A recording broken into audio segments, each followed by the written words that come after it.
भगवान योग वशिष्ठ महारामायण उत्पत्ति प्रकरण। वशिष्ठ जी कहते हैं, रघुनंदन, जैसे जिस किसी भी देश या काल में द्रवत्व जल से भिन्न नहीं होता, उसी प्रकार किसी भी देश या काल में यह सृष्टि परमात्मा से भिन्न नहीं है। इस प्रकार यह सृष्टि भ्रम से ही प्रौढ़ प्रतीत होती है। वास्तव में यह विषमता रहित परमात्मा ही इसके रूप में स्थित है। जो ब्रह्मांड प्रतीत होता है वह अत्यंत निर्मल चिन्मय ब्रह्म ही है।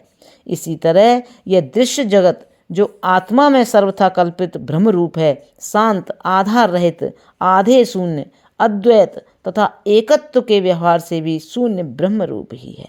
यद्यपि इस जगत रूपी ब्रह्म की प्रतीति होती है, तथापि उसके रूप में कोई वस्तु उत्पन्न नहीं हुई है। चारों ओर से शून्य जो निर्मल चेतनाकाश ब्रह्म प्रतिष्ठित है, वही सदा सर्वत्र अपने स्वरूप से स्थित है। उसमें न संपूर्ण संसार है, न उसका कोई आधार है, न आधेय है, न दृश्य है, न उसमें दृष्टापन है, न ब्रह्मांड है, न ब्रह्मा है, और न कहीं कोई वितंडावाद ही है, न जगत है, न पृथ्वी है। यह संपूर्ण दृश्य शांत स्वरूप निर्मल ब्रह्म ही है। इस प्रकार पर ब्रह्म परमात्मा ही अपने में अपने से विकास को प्राप्त होता है। जैसे तरल होने के कारण जल ही अपने में आवर्त रूप से प्रतीत होता है, उसी प्रकार चित्त रूप होने के कारण आत्मा ही अपने में जगत सा प्रतीत होता है। जगत इससे भिन्न कोई भिन्न पदार्थ नहीं है। जगत इससे कोई भिन्न पदार्थ नहीं है। असत होता हुआ ही यह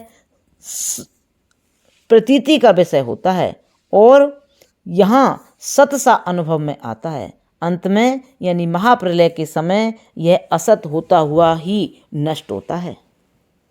जैसे स्वप्न में जो अपना मरण दिखाई देता है, वह जागृत काल में असत ही सिद्ध होता है। उसी प्रकार अज्ञान अवस्था में प्रतीत होने वाला यह दृश्य प्रपंच ज्ञान होने पर असत ही सिद्ध होता है। अथवा प्रलय काल में जो इसका संसार होता है, वह स्वप्नावस्था में प्रतीत होने वाले अपने ही मरण के समान मिथ्या है। अथवा ब्रह्म का अपना ही स्वरूप होने के कारण यह दृश्य प्रपंच सन्मात्र, अनामय, अखंडित यानी परिपूर्ण, अनादि, अनंत तथा चेतन आकाश रूप ब्रह्म ही है। उससे अतिरिक्त इसकी सत्ता ही नहीं है। प्रणाम भगवान। अब यहाँ से आगे नेक्स्ट। ओम शांति।